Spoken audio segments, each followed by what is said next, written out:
Hi, my name is Aiden Coyne, and this will be my presentation for the training seminar that I would give to district staff on implementing new EdTech technology.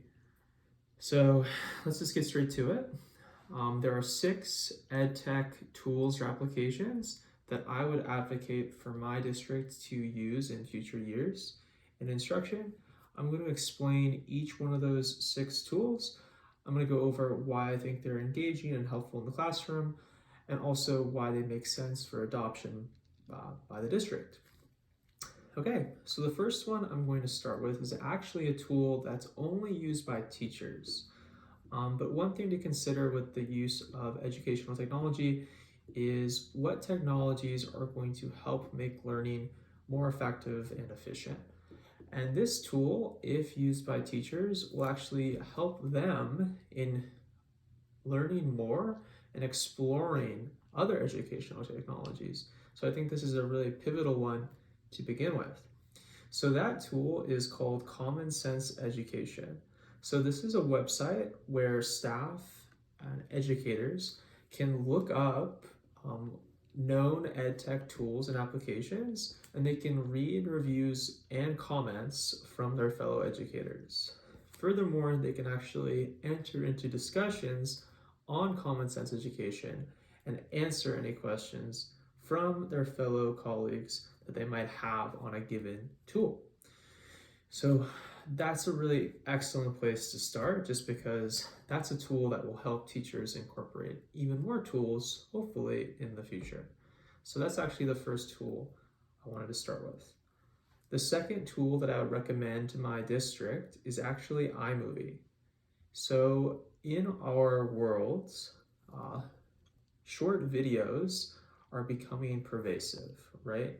So we can see this in the rise of things like TikTok or YouTube, right? Which are already monopolizing the attention of our students.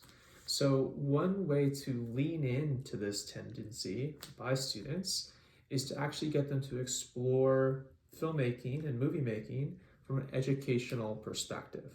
So iMovie is actually the software that editing on film is done. There is one potential drawback to iMovie, which I'll go over later, but that's just that it's available primarily on Apple products. So we'd have to have a little bit more discussion on how and when iMovie could be used. However, there are certain alternatives. For example, a certain amount of editing can be done on YouTube, for example, which is available on any basic computer. Okay, so the next EdTech tool I wanted to go over is actually Prezi. So there's a lot of ways of giving slide decks and presentations. The 2 most popular, and I would expect students to already be using these in the classroom, are Microsoft PowerPoint as well as Google Slides. So those are both excellent as an introduction to presentation software, but I think Prezi is a little bit unique and different because it has an emphasis on non-linear presentations, more discursive and conversational styles in terms of the progression of the slides.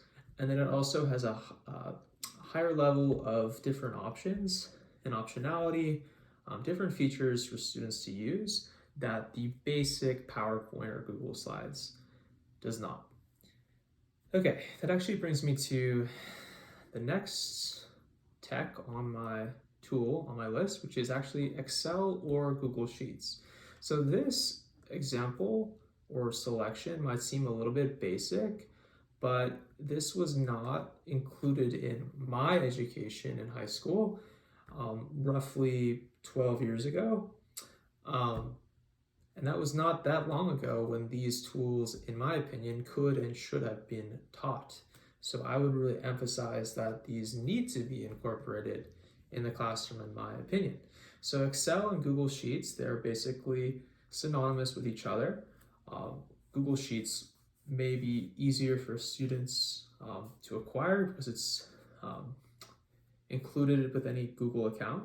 So that might be a more cost-effective option, but they're both very similar spreadsheet technologies. where students will learn how to put down data in columns, sum the data, transform the data, create different tabs in which data can kind of talk to each other depending on what is happening.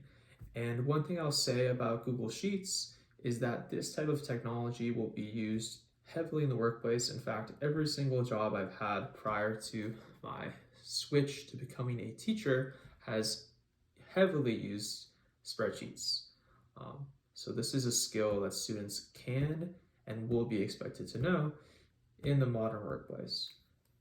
So the fifth EdTech tool or application is actually Kahoot.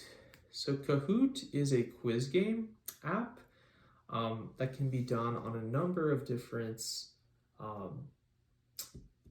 applications, either computer or phone, in which teachers can create quiz games on their certain topics that they teach. So for example, as someone who is anticipating becoming a government or economics teacher, I could put in multiple choice quizzes with timing, right? And I could have students kind of compete with each other for who can finish the Kahoot game first, and also compete for who can finish the quiz most accurately.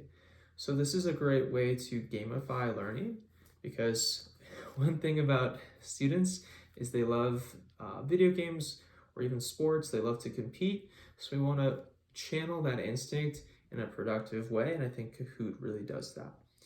So the last option that I have for an EdTech tool, and this one is pretty interesting because it's completely free of charge in every way, and that is Khan Academy. So I think there's a temptation to look at extracurricular informational sites like Khan Academy as almost a threat or an affront to traditional education.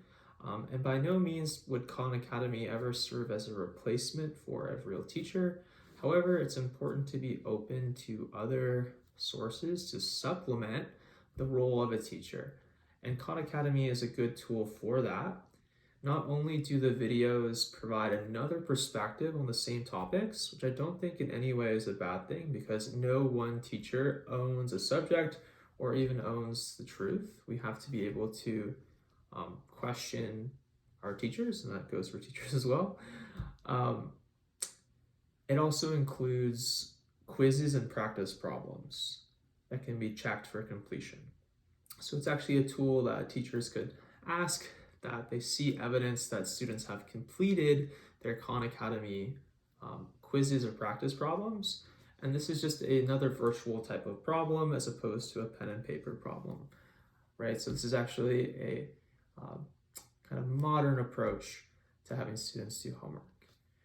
Okay, so I wanted to make sure that I didn't just mention the technology tools themselves, but also went over a couple questions that the district faculty might have for me on how and why we should use these tools. And the first question would be, are these tools easy to train faculty on, and how would I do that?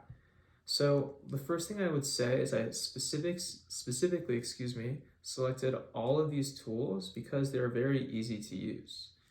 None of these tools, in my opinion, would be too complex for a high schooler to learn.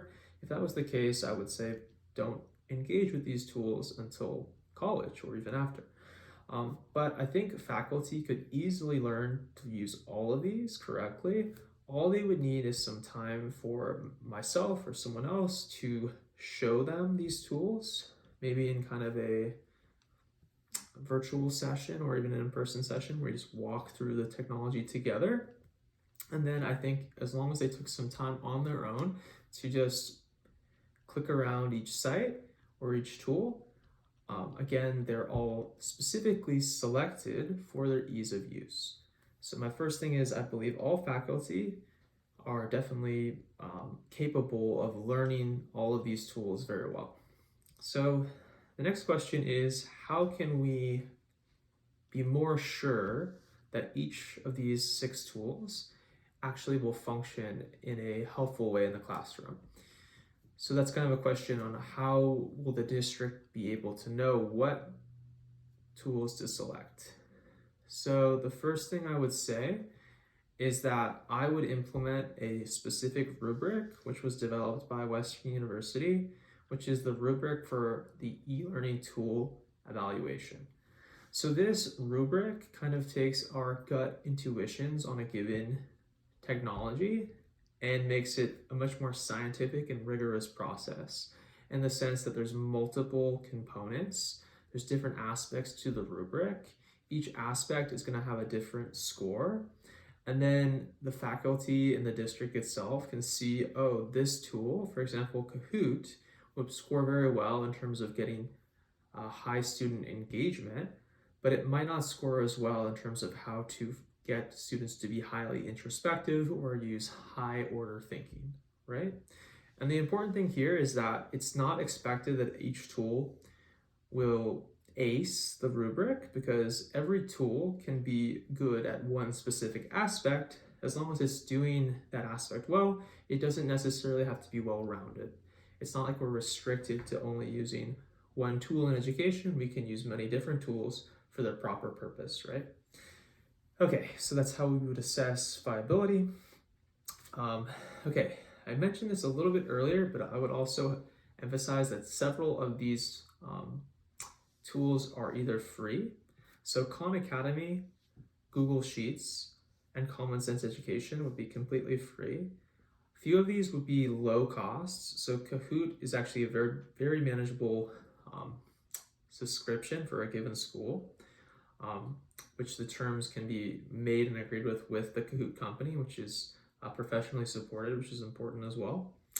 iMovie is interesting because it is actually low to no cost for anyone who owns any Apple products. However, I would not by any means count on that for the students. So this might be an option if the district had a computer lab, and specifically if the computer lab housed Mac computers, which I know sometimes can be the case. If that wasn't the case, I would actually shift from using iMovie to other free alternatives, such as the YouTube editing suite, among others. Okay, so many of these are low cost, and then moreover, I think it's also important that districts do, despite the fact that these are low cost, even if one of these, for example, Prezi might be a little bit of a higher cost per student, but I think that's worth it if you consider the money that districts and schools receive. Of course, we could always receive more, but I believe a good proportion of it should go toward technology if that technology is proving to be helpful in the classroom. So hopefully we could show and demonstrate that these technologies are worth the investment because our students are worth the investment. So my last thing is, it's incredibly important that we also teach students not only how to use these tools, but also how to use them responsibly. So they need to be taught the principles of digital citizenship. So for example, I wouldn't want to teach my kids, how to use iMovie if they weren't also taught how to use it in a respectful and civil way, right? We want to make sure that the content that they are putting out respects their rights to free speech, but also protects their safety and their future reputations as well, right? Because everything on the internet may or could last forever. So I'd also include and emphasize a heavy part of instruction on using the internet responsibly. Okay, so that is my discussion of the 6 EdTech tools that I would like my district to adopt. I hope you enjoyed it. Thanks.